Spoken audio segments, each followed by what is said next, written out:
미국이 이란을 상대로 한 해상 봉쇄를 시작한 가운데 미국과 이란이 조만간 추가 협상에 나설 거란 관측이 나오고 있습니다. 네, 이 시간 정한범 한국국제정치학회 회장과 함께 짚어보겠습니다. 어서 오십시오. 네, 안녕하세요. 네, 조금 전 들어온 속보부터 좀 살펴보겠습니다. 이번 주 후반에 미국과 이란 협상단이 파키스탄에 복귀할 거라고 합니다. 이제 2차 협상이 가시화되는 거죠? 뭐 당연한 수순이겠죠. 이게 지난번에 이제 1차 회담 이후에 회담 결렬을 선언하고 이렇게 돌아섰지만 사실 그것이 최종적인 결렬을 의미하는 건 아니었거든요. 그러니까 2주간의 휴전 기간을 설정을 했었는데 그 안에 이제 합의를 하자라는 거였고 첫 대면에서는 아무래도 서로 간의 요구사항을 한번 점검해보는 상대방이 원하는 것이 무엇인가를 하는 의중 탐색을 하는 그런 탐색의 자리였다고 생각을 하고요. 아마 이제 이 자리에서 협상이 잘 될 수도 있겠지만 그렇게 되기는 애초에 쉽지 않은 상황이고요. 양측에 워낙에 이제 전쟁이 굉장히 심하게 갔고 또 이란의 최고 지도자가 사망한 상황이기 때문에 그렇게 쉽게 될 수 있는 상황은 아니었고요. 아마도 이제 이번 그 2차 회담에서부터 본격적으로 절충이 이루어지지 않을까 이렇게 생각이 듭니다.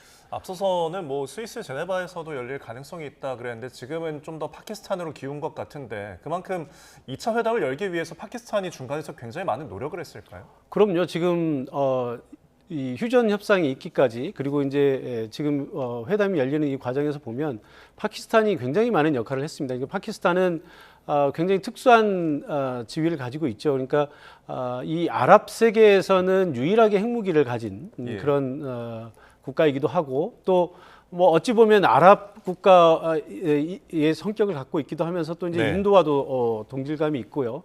또 이 이란과도 긴밀한 관계를 가지고 있고 또 미국과도 굉장히 밀접한 관계를 가지고 있습니다. 옛날에 아프가니스탄에 이런 이제 테러리스트를 소탕하고 이럴 때도 파키스탄 정보부가 많은 도움을 주고 했거든요. 그러니까 미국도 파키스탄에 있던 정보부나 이쪽에 좀 신뢰가 있고요. 이란도 어느 정도 신뢰 관계가 있기 때문에 중재자로서는 아주 적임자라고 이렇게 볼 수 있을 것 같습니다. 곧 2차 대면 협상이 열린다면 이번에는 플레이어 누가 될 것인가? 지난번과 같이 벤스나 갈리바프 두 명이 대표단이 될까요? 그럴 가능성이 높지 않을까 싶습니다. 왜냐하면 이 협상이라고 하는 것이 결국 만났던 사람들끼리 계속 뭔가를 지속해야 이 상호 간의 신뢰도 쌓이고 하면서 이게 진전이 되는 것이지 앞서도 말씀드렸습니다만 1라운드는 어차피 탐색전이었잖아요. 지금 총뿌리를 겨누던 총뿌리보다도 사실 더 엄청난 무기들을 겨누던 상대들이 만난 거 아니겠습니까?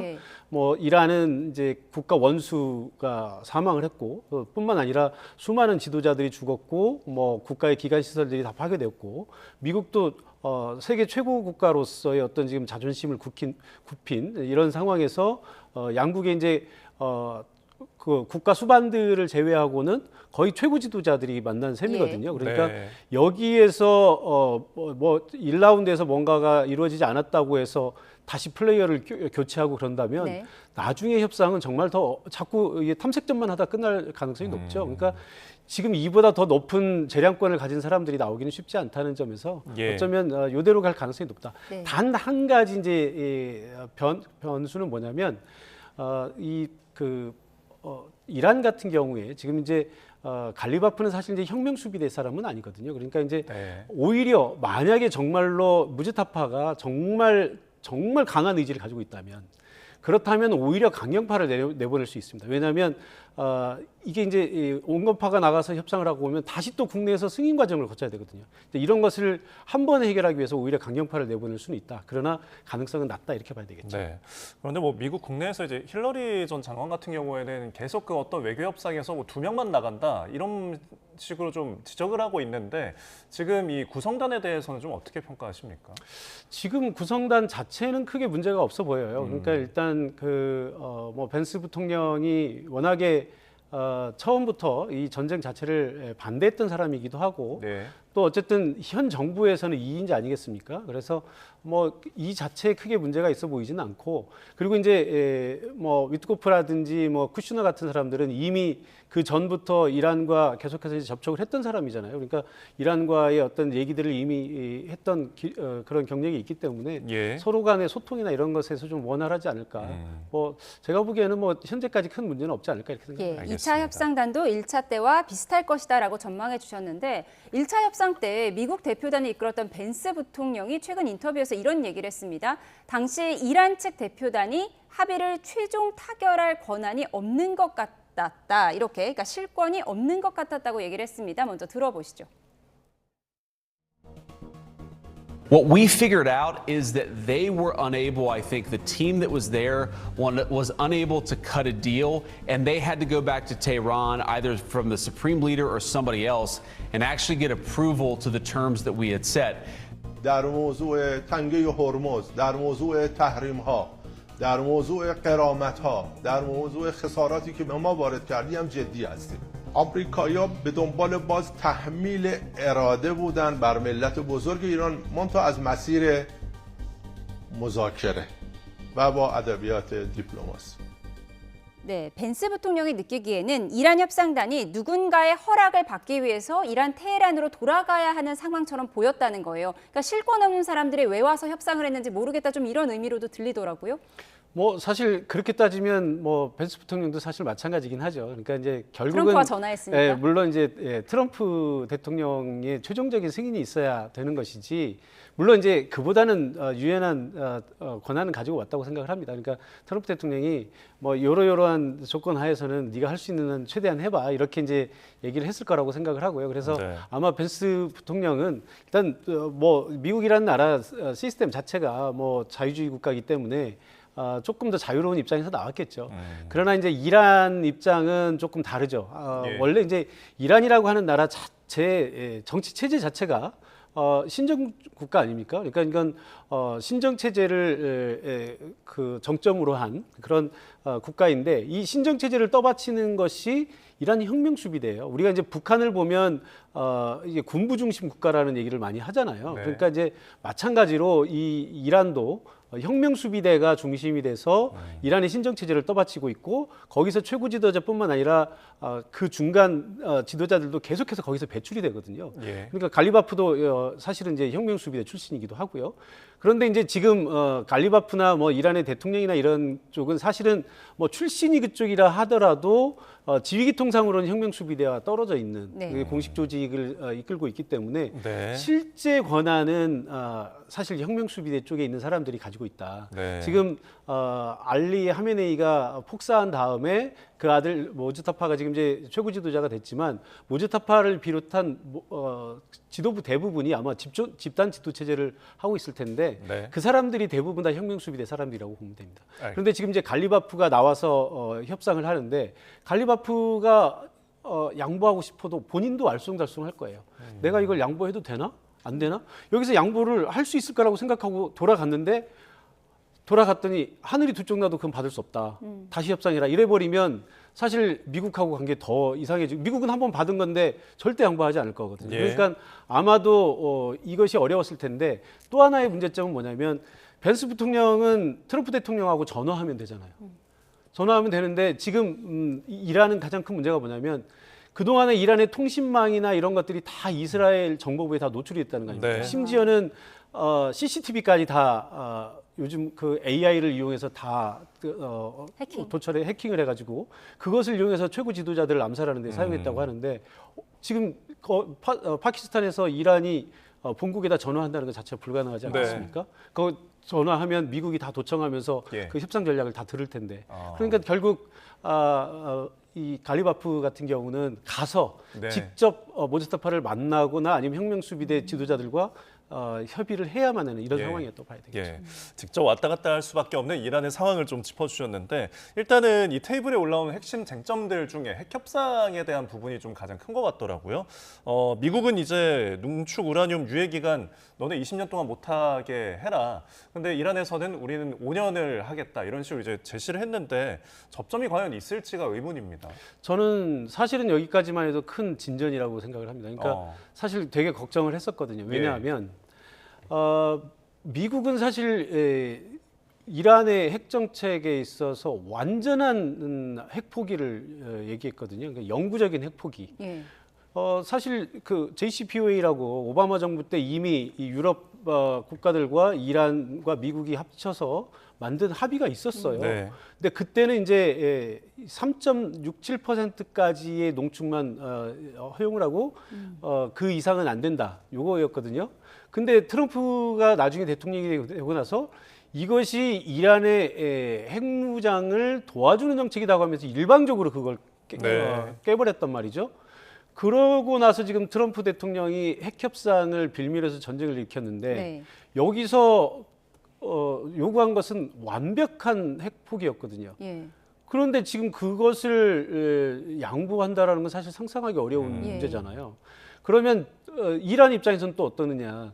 아니 그 JCPOA 깨고 이렇게 저렇게 하고 그다음에 지금 이번에 이 핵 문제 때문에 전쟁이 일어났는데 여기서 만약에 이 국가 원수까지 다 죽고 사실 이미 이 핵시설들이 다 폭격을 당했기 때문에 여기서 어떤 이란이 여기서 끝난다고 하더라도 단기간 내에 핵무기를 만드는 건 사실상 불가능하게 됐어요. 예. 그렇지만 이란 입장에서는 결국 이제 마지막 자존심이거든요. 우리가 주권 국가로서 핵 주권이라고 하는 것을 포기하는 모습을 보이느냐, 아니면 끝까지 우리는 주권을 포기 안 한 것으로 예. 하느냐. 이건 예. 완전히 다른 얘기잖아요. 그런데 여기서 미국이 20년을 얘기하고 이란이 5년을 얘기했다고 하는 것은 네. 사실상 그래도 굉장히 양보를 그러니까 협상을 할 의지가 정말 있구나. 굉장히 저는 진전이라고 봅니다. 아마 그 사이에서 절충이 이루어질 수도 있지 않을까 이렇게 낙관적인 좀 전망을 해봅니다. 예, 네. 그러니까 우라늄 농축 20년 동안 하지 말라는 미국, 5년 동안만 참겠다는 이란 이 사이에 뭐 5와 20의 숫자 중간쯤에서 합의를 볼 수도 있다. 뭐 이렇게 보시는 거죠? 그렇습니다. 그러니까 네. 뭐 20년이라고 하면 사실 우리도 그렇잖아요. 20년 후에 무슨 일이 벌어질지 어떻게 합니까? 그렇죠. 그러니까 20년이면 미국 입장에서는 충분히 먼 미래다라고 생각을 한 거고 이란 입장에서는 5년이면 트럼프 임기는 최소한 보장해주고 네. 5년 뒤면 우리가 뭔가 다시 또 그때 가서 생각해 볼 수 있지 않을까 뭐 이런 정도의 생각이었다고 이렇게 생각이 듭니다. 알겠습니다. 자, 그리고 지금 역봉쇄가 호르무즈에서 이뤄지고 있잖아요. 그러니까 양쪽이 다 봉쇄를 하고 있는 상황인데 물리적 충돌은 아직까지는 없어 보이고 지금 이런 와중에 호르무즈 해협을 이제 중국 유조선이 통과를 했다 이런 보도도 나오고 있는데 이게 잘 지금 봉쇄가 되고 있는 걸까요? 제가 보기에는 지금 이 역봉쇄라고 하는 것은 정말로 미국이 여기를 봉쇄하겠다라고 하는 의지가 아니고 예. 이 봉쇄하는 모습을 보임으로써 협상에서 우위를 점하겠다라는 거거든요. 그러니까 사실 지금 미국 입장에서 보면 원래 전쟁은 핵무기를 빌미로 해서 했고 실제 목표는 레짐 체인지였어요. 지금 둘 다 안 되고 있는데 전혀 새로운 문제인 호르무즈 해협이라고 하는 새로운 문제가 생겼잖아요. 네. 사실 트럼프 대통령한테는 이 호르무즈 해협 문제가 가장 시급한 발등의 불이에요. 지금 당장 경제적인 타격을 전 세계가 받고 있고 미국의 유권자들이 동요하고 있잖아요. 트럼프 대통령이 이것부터 해결을 해야 됩니다. 그런데 여기를 미국이 다시 봉쇄하겠다. 그러면 얻는 게 뭡니까? 그럼 봉쇄하면 안 되는 것이 이 문제인데 자기들도 봉쇄를 하겠다고 하는 것은 결국은 뭐 장기적인 해결을 위해서 하는 거지만 단기적으로는 하여간 막 가겠다는 거잖아요. 네. 이제 끝까지 한번 가보겠다. 나도 벼랑 끝까지 한번 가보겠다. 그래서 누가 죽나 한번 해보자 이런 거거든요.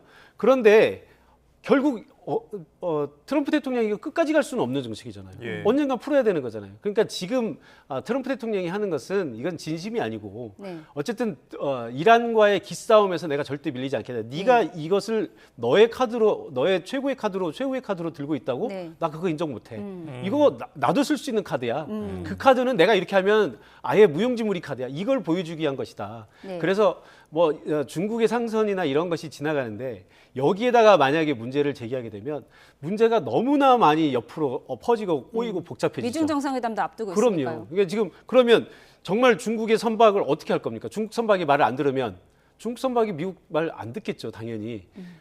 본국에서 들으라고 하겠습니까? 네. 뭐 정말 눈앞에 긴박한 위협이 있지 않는 한 버티라고 지시를 할 겁니다.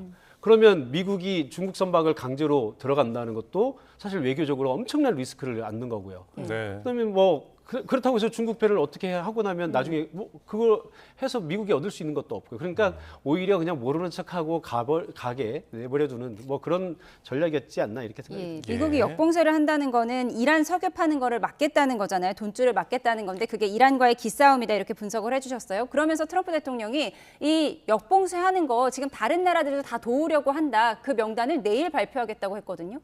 당연히 동조하는 국가들이 있겠죠. 지금 다른 국가들은 몰라도 지금 이 그 페르시아만 안에 있는 국가들, 카타르라든지 뭐 아랍에미리트라든지 아니면 사우디아라비아라든지 당장 석유를 수출해야 되는 나라들은 예. 어떻게든 여기를 이제 뚫어야 되지 않겠습니까? 그러니까 이제 미국에 협조할 가능성이 높고요. 그다음에 이제 모르겠습니다. 지금 뭐 미국의 이제 동맹국들 중에서 뭐 영국이나 프랑스 뭐 이런 국가들 또 일본이나 이런 국가들, 호주나 이런 국가들의 경우는 약간 좀 그 선택의 기로에 있다고 봐요. 그러니까 이것이 명분이라는 게 중요하잖아요. 그러니까 네. 이것이 이란을 공격하는 것에 참여한다는 것이 아니고 예. 이 호르무즈 해협에 대한 자유항행의 문제에 대해서 이 문제에서만큼은 우리가 조금 도울 수 있다. 그러니까 이란과의 어떤 적대적인 관계가 아니라 해협 봉쇄를 푸는 데 있어서 도움을 줄 수 있는 것들, 예를 들어서 기뢰를 제거한다든지 뭐 이런 것들은 우리가 좀 할 수 있지 않겠나. 다만 그 과정에서도 틀림없이 이란과의 어떤 마쿠적인 어떤 의사 표현을 할 겁니다. 우리가 너희들을 적대적으로 하는 것이 아니고 우린 단지 여기에 있는 기뢰나 이런 것들 인도적인 차원에서 국제법을 준수하는 차원에서 이렇게 하는 것이다. 아마 이렇게 할 가능성이 높고요. 네. 그런데 뭐 제가 볼 때는 아직 많은 나라들이 본격적으로 여기 참여하기에는 좀 정치적인 부담을 좀 가지고 있는 것이 아닌가. 지금 명분이 좀 약하지 않나 예. 이렇게 생각이 됩니다. 그러니까 트럼프 대통령이 과거에 이제 호르무즈와 관련해서 지금 여기를 이용하는 나라들이라고 하면서 막 콕 집은 나라들이 있잖아요. 우리나라도 있었는데 일단은 우리 국방부는 뭐 미국 요청이 없다고 하는데 그럼 트럼프가 이런 말을 했다는 거는 지금이라도 좀 요청을 먼저 해라라는 의미일까요? 그건 아니겠죠. 네. 지금 상황은 아직까지는 우리가 요청을 안 받는 것이 좀 마음이 편하겠죠. 지금 만약에 요청을 받게 되면 우리 양당 간에 결정을 내려야 되잖아요. 예. 요청을 받았는데 안 보내는 것은 결국 미국에게 노를 하는 것이 되는데 아무래도 외교적으로 지금 우리가 뭐 북한이 있고 한미동맹에 기반을 두고 있는 방위 전략을 우리가 가지고 있는데 예.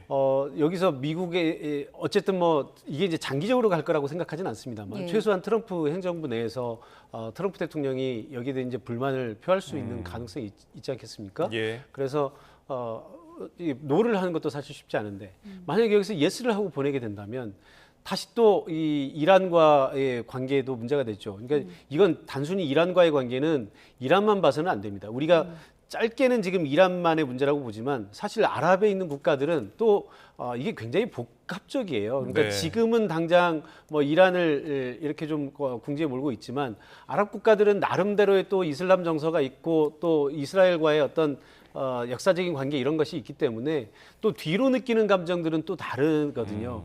또 이제 우리가 여기서 이제 이란과 그렇게 되면 만약에 이란의 제재가 풀리고 나중에 우리가 이제 그 페르시아만에서 석유를 수입하고 이래야 되는 상황이 되면 또 이란과의 관계 나중에 또 굉장히 어려울 수 있습니다. 그래서 우리는 가능하면 이 사건에 얽히지 않는 것이 좋겠죠. 다만 이제 사건이 이런 이제 사태가 예. 해결이 되는 단계에서는 그러니까 네.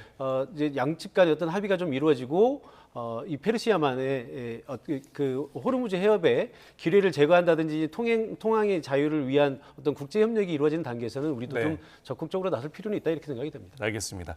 끝으로 이 부분도 좀 짚어보겠는데 지금 주한 미국 대사 지명을 또 트럼프가 했습니다. 미셸 박스틸을 지명했는데 한국계 여성인이에요. 좀 어떤 인물입니까?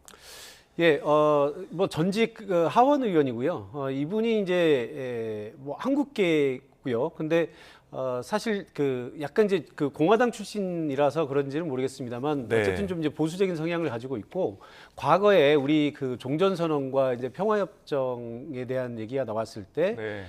지금 이제 현재 현역 의원이죠. 영킴 의원과 함께 반대 의견을 제시했던 이제 그런 인물이기 때문에 좀 저는 좀 두고 봐야 될 것 같습니다. 그러니까 현재 이제 우리는 어쨌든 북한과의 관계를 개선해야 되고 우리가 관계를 직접적으로 지금 개선하기는 좀 어려운 상황 아닙니까? 북한이 적대적 이국가로를 들고 나와서 우리랑 대화를 거부하고 있기 때문에 네. 지금 상황에서 우리의 전략은 어쨌든 페이스메이커 해서 네. 미국이 먼저 북한과 만나서 관계를 개선해주고 그걸 마중물로 해서 우리도 이제 관계 개선으로 이어지는 이런 단계를 원하고 있는데 이제 그 미셸 이분이 어쨌든 대사로 된다면 네. 대통령의 지시를 받는 사람이기 때문에 본인의 의사대로 뭘 끌어가지는 않겠지만 어쨌든 그래도 한국 내의 정보나 이런 의견들을 본국에 전달하는 역할은 할 거기 때문에 좀 이제 지켜봐야 될 것 같습니다. 알겠습니다. 대사 지명까지 저희가 짚어봤습니다. 정한범 한국국제정치학회 회장과 함께했습니다. 고맙습니다. 고맙습니다.